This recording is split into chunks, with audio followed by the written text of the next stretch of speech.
If you were all here last Sunday, you might remember that the message reminded us that Christ spoke to those around him in parables. And we talked about why he did this and what was accomplished through him doing that. Today I want to take a look at one of those very parables. I would say that's probably one of the most well-known parables.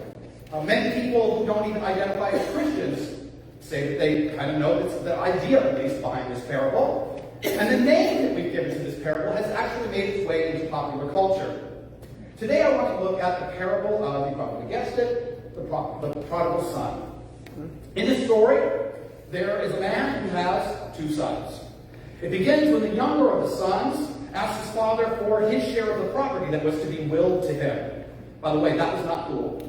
No, it wasn't, because the son was suggesting that the father takes actions as if he was already dead. But even so, the father divided up the property and he gave the son his share.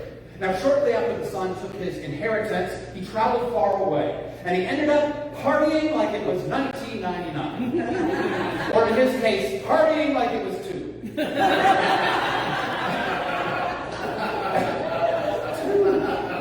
Can you believe it's not 2? And he quickly went through all of the money. And what makes matters worse was that right after he had squandered his inheritance, a famine took place. And so out of desperation, the son had to find work. And the only work that he could find was working for a man feeding his pigs out in the field. And if you remember what we talked about before, pigs were just thought to be the lowest of all animals at that time.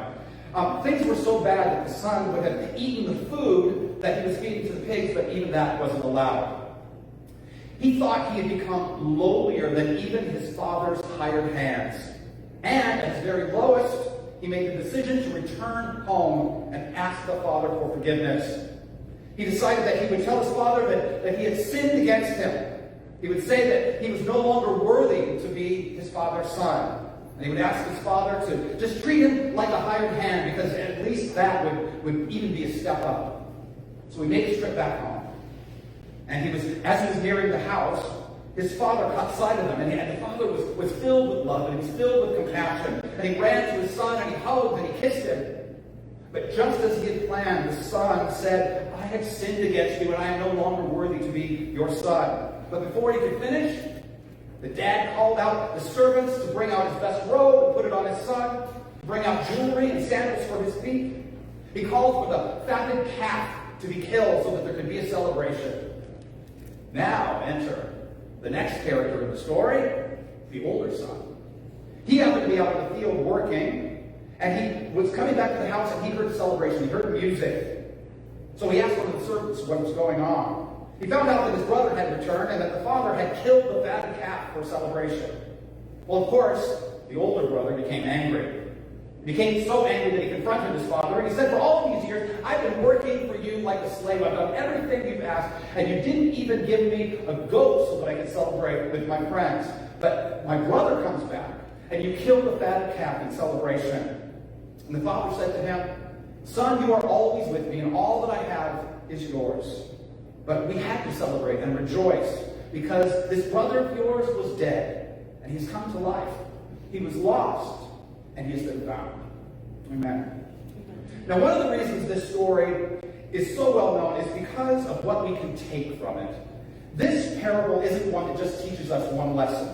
There is so much that we can pull from this story. As a matter of fact, the three main characters each represent something different, and they are used to make a different point. First, let's look at the older son. When we first see the older son, he's out in the field, so we know he's working, we know he's a good worker. It's the end of the day, and the boy drags himself back home, and he hears music, celebrating a party to which, by the way, he wasn't invited. So I'm sure the older brother might have been a little upset. There's this party going on, and for whatever reason, he wasn't invited. Then he finds out through one of the servants that the party is for his younger brother, who, by the way, was a selfish younger brother who took his inheritance and went away and left the family. So we see why he might have been a little bit upset. He'd been loyal, he'd been trustworthy, hardworking.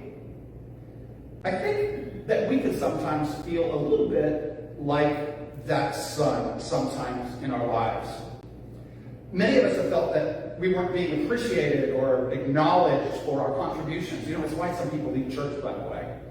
No one appreciates me around here, so I'm going somewhere else.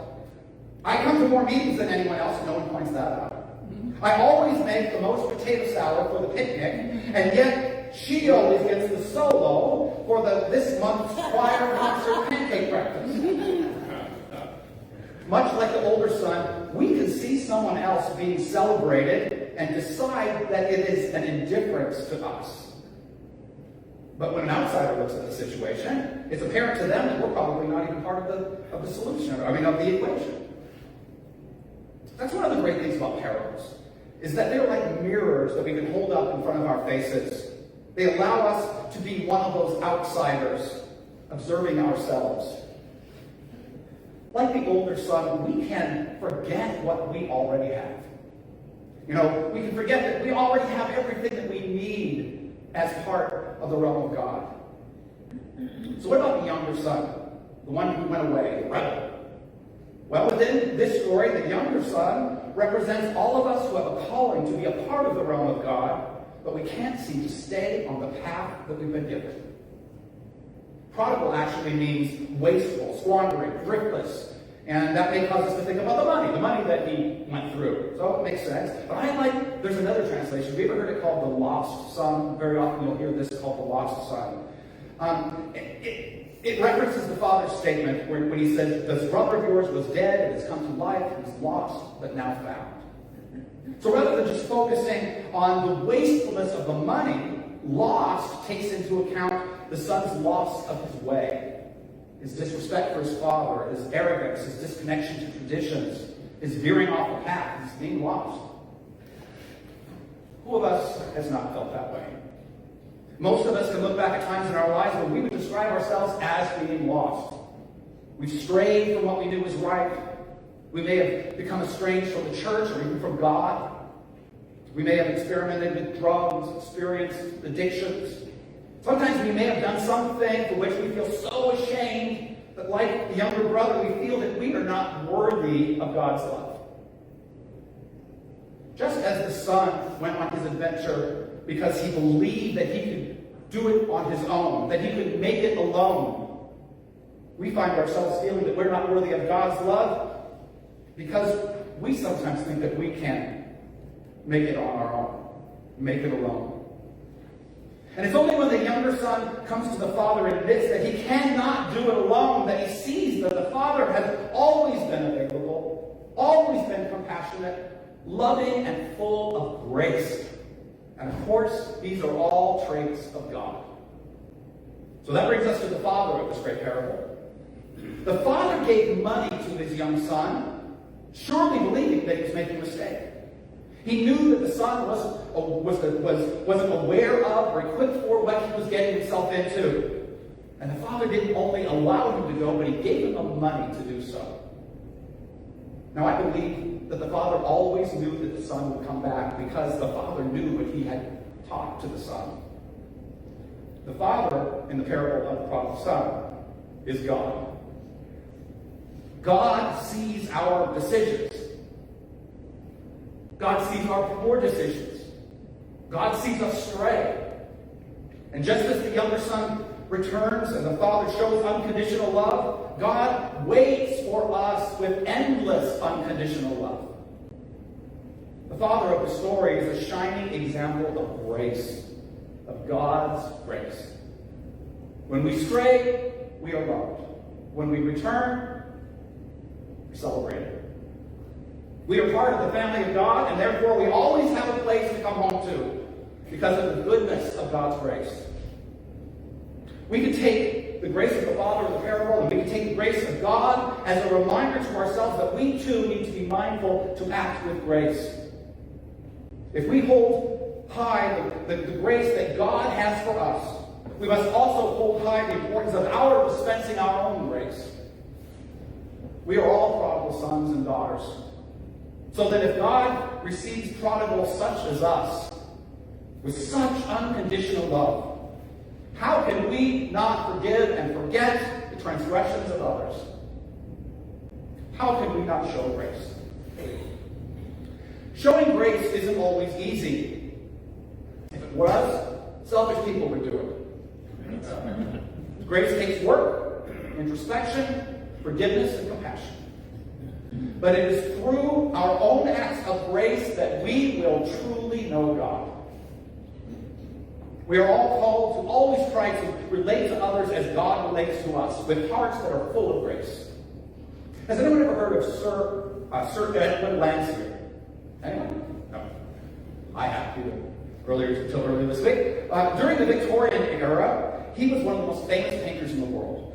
He began to show talent very early, and even by the age of 13, he had his works were hanging in the Royal Academy. He was commissioned to do many royal family portraits, and apparently he even gave private drawing lessons to Queen Victoria and Prince Albert.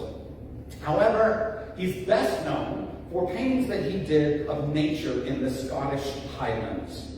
Anyway, one day he was visiting his family in a very old mansion in Scotland. And while he was there, someone on the mansion's staff accidentally spilled a pitcher of soda water and splashed up against the wall and left a huge stain. A couple of days later, most of the family went on a day trip, and Landseer stayed behind. And while he was alone in the mansion, he was staring at the stain on the wall, and he got an idea. He took some charcoal, and he incorporated the stain on the wall into a beautiful drawing. When his family returned from their trip, what they discovered on the wall was a picture of a waterfall surrounded by trees and animals. What he had done was take what had once been an unsightly mess and turn it into something beautiful. God works like that. Sometimes we can create something in our lives that is an ungodly mess, an unsightly mess, something that we regret, something that we can't take back, a mistake that brings down our spirits. But it is the grace of God that calms our regrets, that brings peace to our trespasses, and once again lifts our spirits. And of course, God's grace is an invitation, again, for us to show grace to others, for us to bring a calm to the regrets of others, to bring a peace to their trespasses, and through our own grace to lift their spirits. I saw a quote the other day that was based on something from 2 Corinthians, and it said, God literally fills our lives with God's grace and expects us to pour God's grace into the lives of others. I urge you to do just that. Just like the father in today's story. Take some of that grace that God has filled you with and pour it into the lives of those around you. But be sure to have a fatted calf ready. Because when you share your grace with others, they are going to want to celebrate. We pray for you. Creator God.